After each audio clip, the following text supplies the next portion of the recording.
બીજાની પાસે ભીખ માંગતો હોય અને જેટલું માંગીએ ને એટલું આપનું વ્યક્તિત્વ નીચું પડે, ધીમે ધીમે એ પરાસ્ત થઈ જાય. સત્ય કહે કે સ્વયં પ્રભુએ આપણને જે સ્થિતિમાં રાખે એ સ્થિતિમાં રહેવા માટેની શક્તિ પણ પ્રભુએ આપી છે, કેવળ તેને કેળવવાની જરૂર છે. અને એ તમામ પાઠ આપણને આ સત્સંગમાંથી મળે. અને એટલે જ સંત પુનિત મહારાજ એમ કહેતા કે શ્રોતા અને વક્તાના વચ્ચે મનમેળ બેસાડી અને અનેકના ઉરની વ્યથાને દૂર કરવાની એક શાશ્વત ચાલી આવતી પ્રથાને કથા કહેવામાં આવે છે. આ શાશ્વત ચાલી આવતી પ્રથા છે. આ ઉરની વ્યથાઓને શાંત કરી દેવાની આ પ્રથા છે અને એનું નામ એટલે કથા રાખવામાં આવ્યું. ઘણા લોકોને કથા શબ્દથી માણસને આમ ચીડ ચડવા માંડી, પણ એનો વાક નથી, એને સમજાયું નથી, એને આ વસ્તુ સમજાઈ નથી અને એટલે એને ચીડ ચડે છે. ઘણા કહે ને કે દવા તો ન ખવાય તો કડવી લાગે, કડવી. અરે ખાય તો જો, પછી તું સ્ફૂર્તિમાં કેવો આવી જાય, ત્યારે કેવો આનંદ થાય. એવું આ કથાનું છે. તું એકવાર આ અમૃતને પીતો જો, પછી તને મજા ચડી જશે. નશો એવો ચડશે કે નશો પછી આ તો પેલા પ્યાલી જેવો થોડું છે કે એક પી લીધી ને 2 કલાક પછી ઉતરી જાય. અને એ 2 કલાક પછી ઉતરી જાય એ તો પેલી પ્યાલી વાળી નશો કહેવાય. પણ આ તો અમૃત નશો, કથામૃત. અને આ કથામૃતનો નશો તો દેવોને પણ દુર્લભ છે. એ તો માત્ર ને માત્ર આ પૃથ્વી ઉપર માનવ રૂપે જન્મ ધારણ કરે ને એને મળે. મારી ગોપીઓએ કનૈયાને એમને એમ નહોતું કીધું કે વ્રજવાલું રે વૈકુંઠ નહીં રે આવું, કે વ્રજવાલું રે વૈકુંઠ નહીં રે આવું, નહીં આવું હો નંદજીના લાલ, વૈકુંઠ નહીં રે આવું, વ્રજવાલું રે વૈકુંઠ નહીં રે આવું, કે વ્રજવાલું રે વૈકુંઠ નહીં રે આવું. ગોપીઓએ વૈકુંઠને રજા આપી દીધી કે મારે નથી આવું વૈકુંઠમાં. કેમ? અરે વૈકુંઠ વાળો જો અહીંયા પધારેલો હોય ને અહીંયા મને જે આનંદ મળે એ વૈકુંઠમાં થોડો મળે. એટલે તો ભગવાનના ભક્તોએ એમ કીધું કે હરિના જન તો મુક્તિ ન માંગે, માંગે જન્મ જન્મ અવતાર. અરે અમે મારા પ્રભુને પ્યારા બનનારાને અમારે ક્યાં કાંઈ જોઈએ? ભક્તો, સાચો ભક્ત તો એ કહેવાય કે જેને મુક્તિ પણ નથી જોઈતી. તો પછી આપણે નાની નાની વસ્તુ માટે શું કામ આટલી બધી ચિંતા કરીએ છીએ? ભક્ત એ છે કે જેને કોઈ આશા નથી, કોઈ અપેક્ષા નથી. એ સાચો ભક્ત બની શકે. અને એ સત્યતાને આજે હૃદયે સ્વીકારવું પડશે. એ સત્યતાને અંતરમાં સ્થાપિત કરવું પડશે. એ વિવેકને જગાડવો પડશે. વિવેક વગરનો વ્યક્તિ એટલે બ્રેક વગરના વાહન જેવો કહ્યો છે. વિવેક વગરનો વ્યક્તિ એ બ્રેક વગરના વાહન જેવો કીધું. બ્રેક વગરનું વાહન લઈને નીકળો તો શું થાય? જેટલા આવે એટલાને લઈ પાડો કે ના લઈ પાડો? હવે તમને નથી આવડતું એમાં હામેવાળાનો બિચારાનો શું વાંક? અથડામણ ત્યાં થઈ જાય છે, અથડામણ ત્યાં થઈ જાય છે, એક્સિડન્ટ ત્યાં થઈ જાય છે, ઘાયલ ત્યાં થવાય છે. અને તેથી વિવેકને પ્રધાનતા આપો. કૌંડિલ્ય ઋષિના વચનથી અશ્વલાયન ઋષિ એનું સમાધાન કરતા કહે છે, સત્ય સ્વાર્થ શ્રેયોસ્તિ યદાચાર્ય નિર્ગુહિતમ તિષ્ઠન્તિ બ્રહ્મ સ્વાર્થો તેષ દુરાગ્રહ એવ ચ. તમે સારા રસ્તે ચાલો છો, ભગવાન ખુશ છે, પ્રસન્ન છે, પણ અશ્વલાયન ઋષિ કહે કે સત્ય સ્વાર્થ તો શ્રેયોસ્તિ યદાચાર્ય નિર્ગુહિતમ તિષ્ઠન્તિ બ્રહ્મ સ્વાર્થો તેષ દુરાગ્રહ એવ ચ. તમે આવા કાર્ય કરશો એટલે તમને યશ, શ્રેય અને સન્માન મળશે. યશ, શ્રેય અને સન્માન મળશે. આપણે બધા આટલા સરસ કામમાં લાગીએ. મારી બહેનો કેટલું દોડી દોડીને કામ કરે. આજે આ આટલું સરસ કાર્ય સંપન્ન થઈ રહ્યું. આપણા વિસનગરમાં લગભગ આ 5મી કે 6ઠી વાર આવવાનો મને મોકો મળ્યો. આપ સૌના હૃદયની લાગણી, ભાવના, અમારો કાસા વિસ્તાર, એને વિસ્તાર, એમાં કેટલી બહેનો દોડી દોડીને ઘર ઘર સુધી પહોંચીને લોકોને આમંત્રણ આપીને તમે પ્રાર્થનામાં આવજો, તમે આમાં આવજો, તમે આમાં આવજો, તમે આમ કરજો, તમે આ કરજો, તમે કથામાં. આ શું? આપણને એક અવસર મળ્યો પ્રભુનું કામ કરવાનો. પરમ પૂજ્ય ગુરુદેવ કહે કે બેટા જે પરમાર્થ માટે નીકળશે એને મારો પ્રભુ શ્રેય આપશે, યશ આપશે અને કીર્તિ આપશે.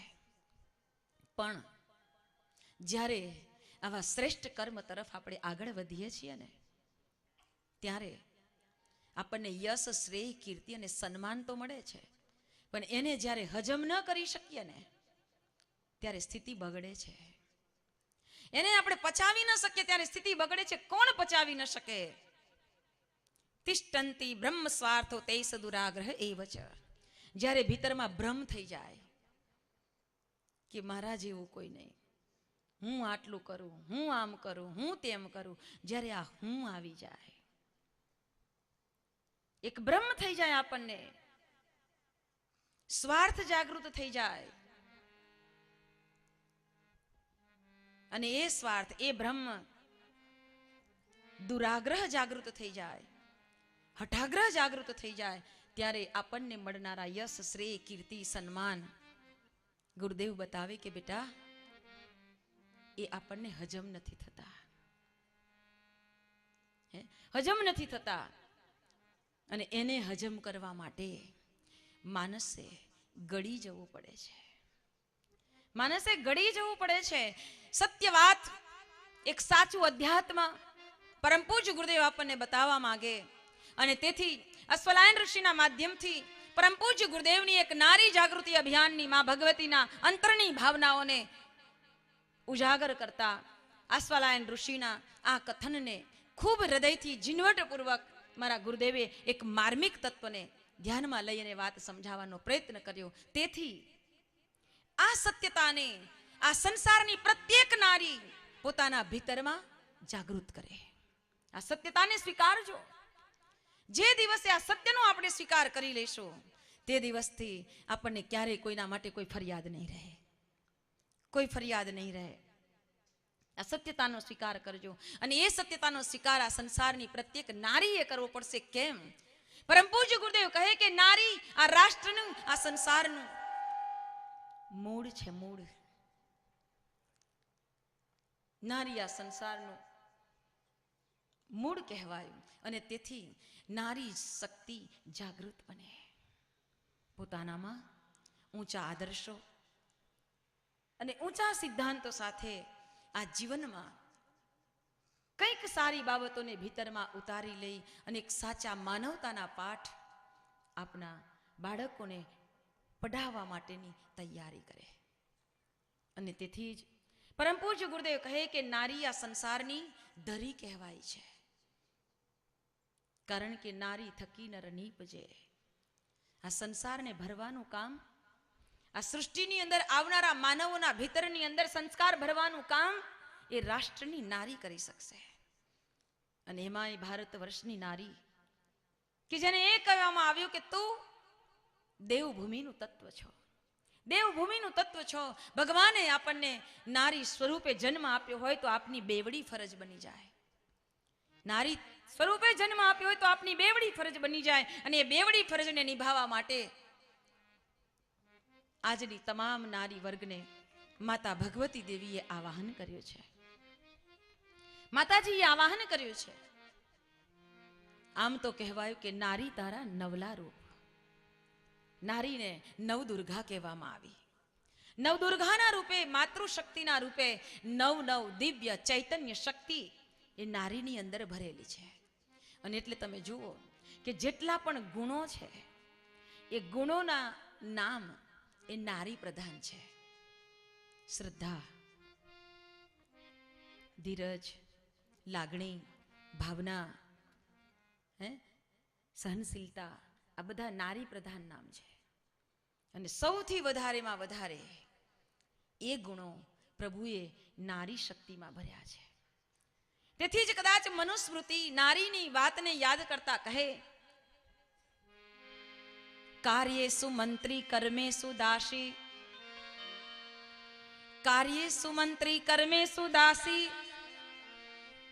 ભોજ્યેસુ માતા શયનેસુ રંભા, ધર્મે અનુકૂલા ક્ષમયા ધરિત્રી. કાર્યે સુમંત્રી અને કર્મે સુદાસી.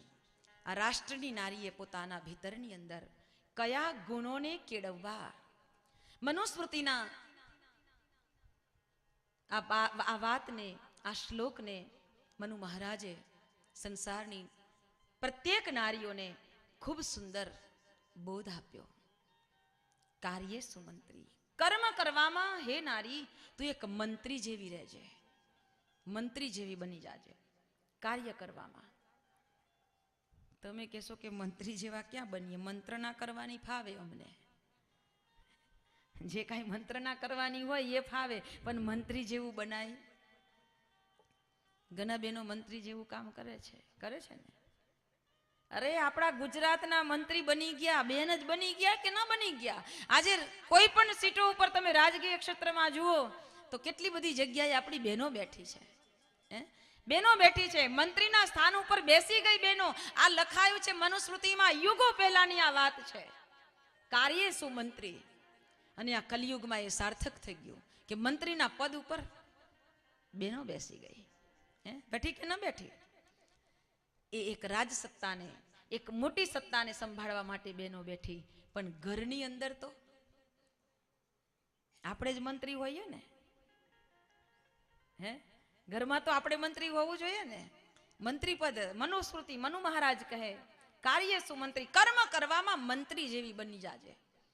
મંત્રીનો મતલબ કે કોઈ પણ કાર્ય કરતી વખતે પહેલામાં પહેલી મંત્રણા કરવામાં આવે, ચર્ચા કરવામાં આવે, ગૂઢ ચિંતન કરવામાં આવે, અને પછી એ કાર્યને ઉપાડવામાં આવે, એને બરાબર યોજના તૈયાર કરીને ઉપાડવામાં આવે, ત્યારે એને મંત્રી કહેવાય. ઘરમાં રહેલા બહેનો પોતાની કાર્ય કુશળતામાં મંત્રી જેવી કુશળતાને કેળવે. કહેવાનો મતલબ એ છે, પાછા જઈને તમે રૂવાબ ના કરવા માંડતા હો કે ભાઈ અમને મંત્રી જેવું બનવાનું કીધું છે, નહીં તો તકલીફ થશે ને ભાઈઓ શોધતા અમારી પાસે આવશે કે આવું ઊંધું ઊંધું અવડું અવડું કોણ શીખવાડી જાય છે. પણ મંત્રીનો મતલબ છે કે ખૂબ કાર્ય કુશળતાને પોતાના ભીતરમાં જગાડીને જીવનને ચલાવવું. એ કુશળતા જ્યારે એક અંગ્રેજને આપણા દેશનો એક ભાઈ મળ્યો, એટલે અંગ્રેજે પેલા ભાઈને પૂછ્યું, વાતો કરતા કરતા બંને નીકળ્યા. થોડું થોડું તૂટી ફૂટી ભાષામાં એને આપણું આવડતું હોય, હિન્દુસ્તાનની ભાષા. એટલે વાત કરતા કરતા પેલા અંગ્રેજે પૂછ્યું, आपके घर में घर का संचालन आपकी वाइफ करती है? हाँ हाँ मेरी पत्नी करती है. अच्छा तो अच्छा मुझे ये बताइए कि आपका ये पेंट कितना चलता है? 1 साल तक चलता होगा ना? तो पेला भाई कहूँ कि नहीं नहीं 1 साल तक नहीं, 1 साल मैं पहनता हूँ, इसके बाद मेरी पत्नी जो है ना उसको मेरे मुन्ने का पेंट बना देती है. मैं 1 साल पहनता हूँ और 1 साल के बाद मेरी पत्नी उसको मेरे मुन्ने का पेंट बना देती है. तो फिर अंग्रेज विचार करवा मांड्यो कि तो फिर क्या होता है? तो वो भी 1 साल पहनता है. अच्छा वो भी 1 साल चलाता है? हाँ वो भी 1 साल चलाता है, बाद में तो उसको फेंक देते होगे ना? नहीं नहीं सुनो. तो पेलो अंग्रेज विचार करवा मांड्यो कि क्या इसके बाद उसको फेंक नहीं देते हैं, डस्टबिन में नहीं डालते हैं, तो क्या करते हैं? हम जो तकिया होते हैं ना उसका ग्लेप बनाते हैं. अच्छा इसके बाद उसका तकिया का कवर, हाँ तकिए का कवर बनाते हैं, पिलो का कवर बनाते हैं. फिर उसको तो उसको कितना चलाते हो? उसको भी 1 साल चलाती है, उसको भी 1 साल चलाती है. हाँ उसको 1 साल, फिर तो फेंक देते होते ना होंगे ना? नहीं नहीं इसके बाद उसको मेरी पत्नी जो है ना वो घर को पोछा करने के लिए लगाती है. अच्छा उसको 1 साल तक पोछा करती है? हाँ उसको 1 साल तक पोछा कर, बाद में तो फेंक देते हो गए. नहीं नहीं सुनो, क्या तो अंग्रेज ने चक्कर आ गया. अरे इतना लंबा ये पेंट चलता है? हाँ हाँ इतना लंबा चलता है. सुनो सुनो इसके बाद जब पोछा करते करते वो चिरचिरा हो जाता है ना, तो उसको हम जो घासलेट होता है ना, केरोसिन होता है ना, उसमें डुबोती है और सुबह में चूल्हा जलाने के लिए उसका उपयोग करती है. આ ભારતની નારી છે, આ ભારતની નારી છે. હવે કાલથી ચાલુ કરી દેજો.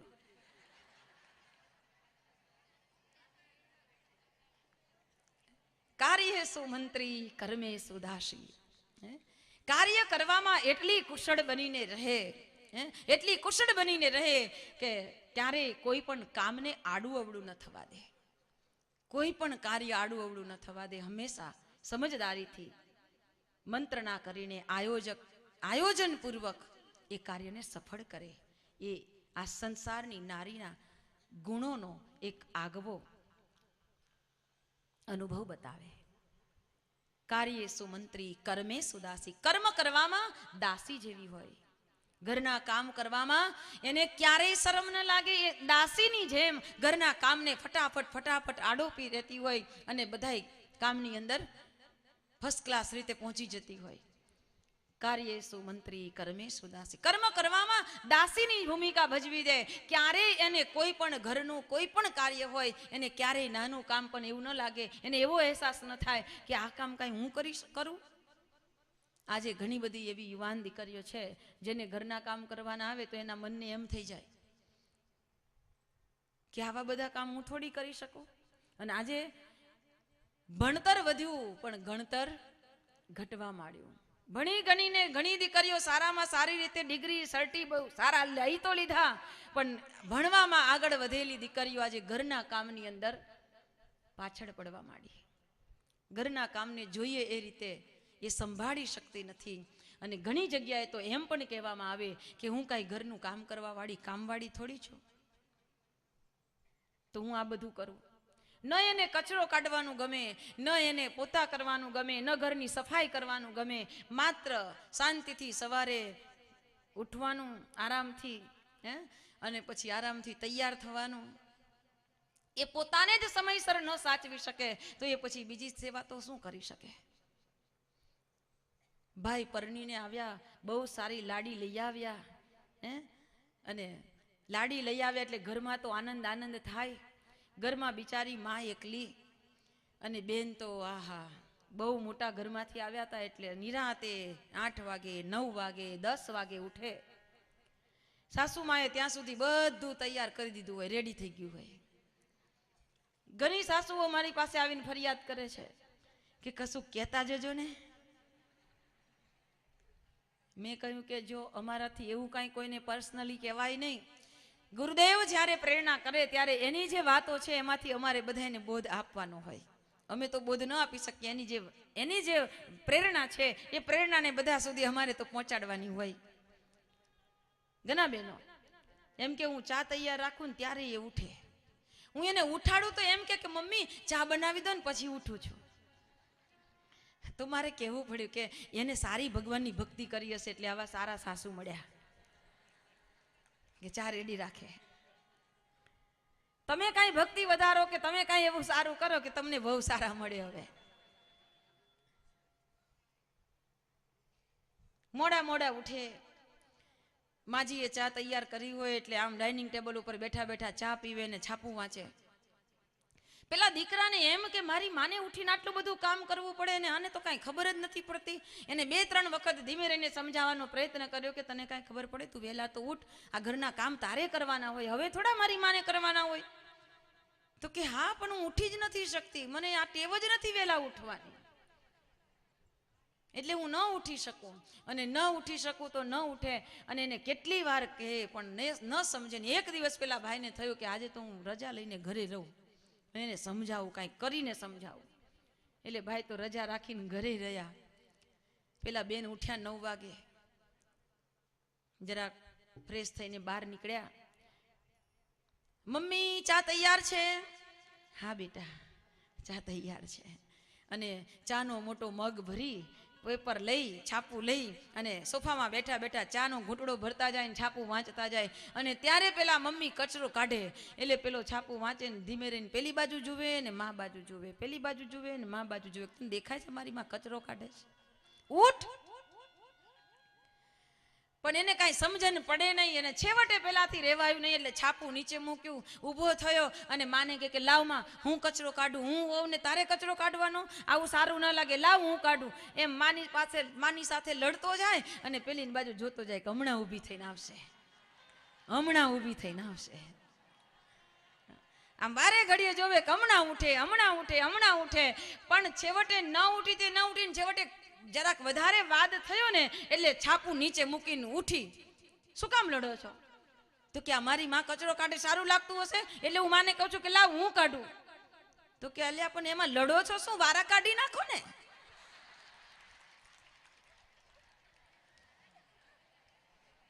આમ વારા કાઢી નાખવાનું કહ્યું પણ એમ ન બોલી કે તમે બે રહેવા દો, આ મારે કરવાનું કામ છે.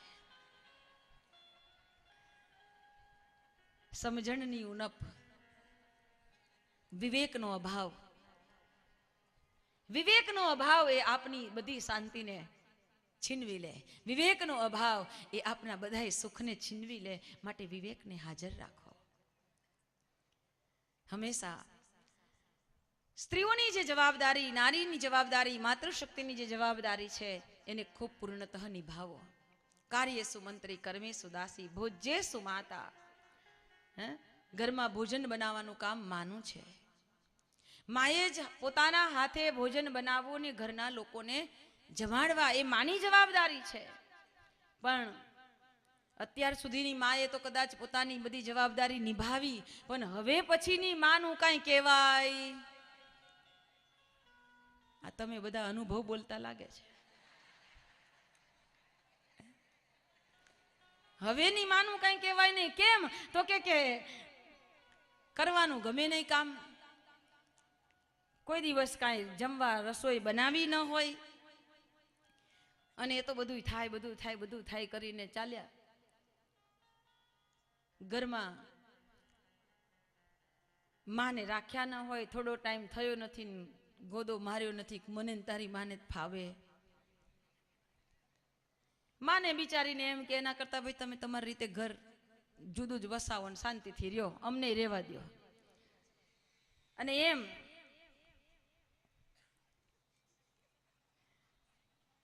આ ફરમાઈશો આવવા માંડી. હવે દીકરાને જુદું આપી દીધું. હવે એકલા એકલા રહેતા હોય ને ખતરા ભર્યા અખતરા પછી કરતી હોય. પગાર આવે ને સીધો લઈ લે કે મને આપી દો, મારે ઘર ખર્ચમાં જોઈશે. એમાંથી 75% તો એના બ્યુટી પાર્લરમાં જતા હોય.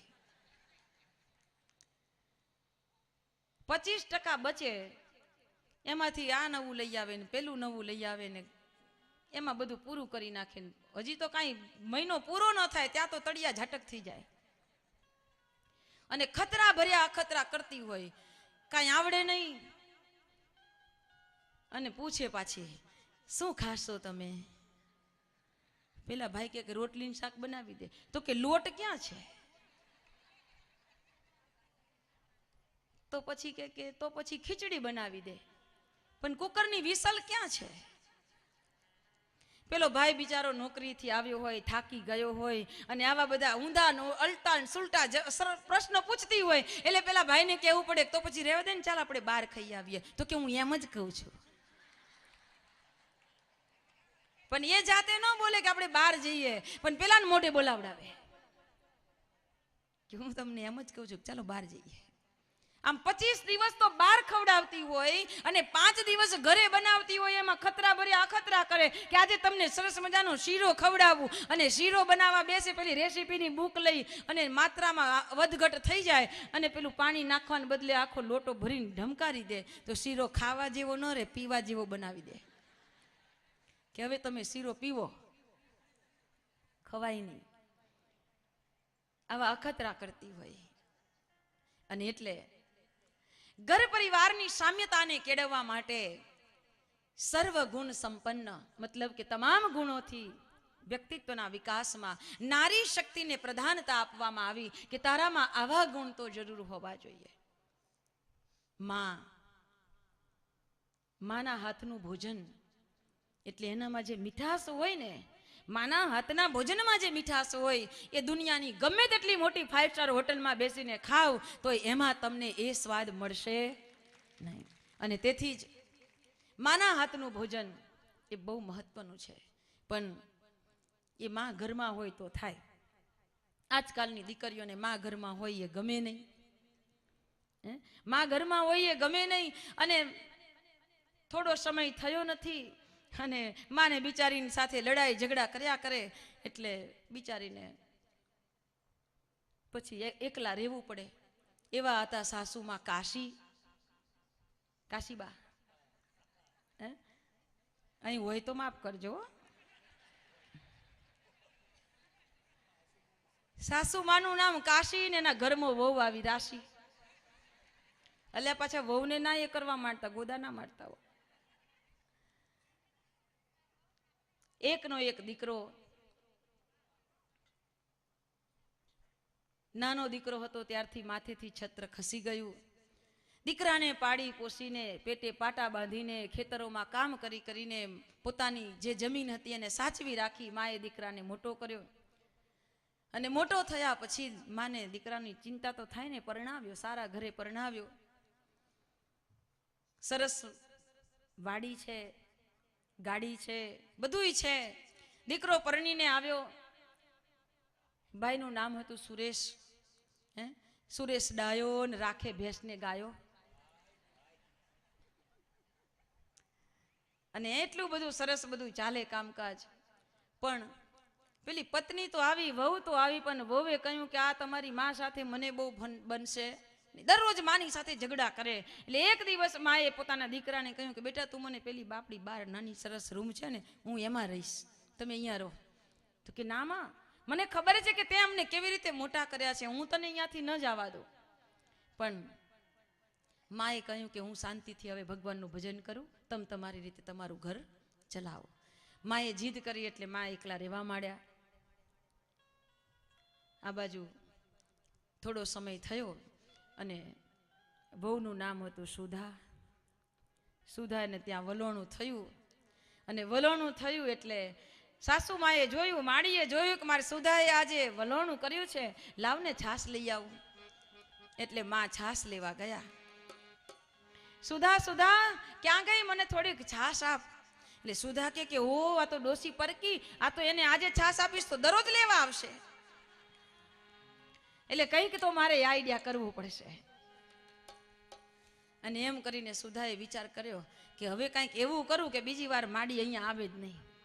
એટલે માડીને કહ્યું કે સુધાએ કે માં તમારે છાશ જોઈએ છે? તો કે હા બેટા આટલી છાશ આપી દે ને. તો કે પણ છાશ તો આપું, પણ તમે પહેલા થોડીક વાર નાચો, થોડીક વાર નાચો. તો પેલી માં કે અલી તું આજકાલની આવેલી ને મને નચાવે, તારા બાપાએ મને ક્યારેય ખર્ચ નથી કહ્યું અને તું વળી મને નાચવાનું કે? મારે કાંઈ છાશ જોતી નથી. માડી ને એમ થયું કે આની છાશ મારે નથી જોતી, પણ વિચાર આવ્યો કે બીજાના ઘરે છાશ લેવા જાવ તો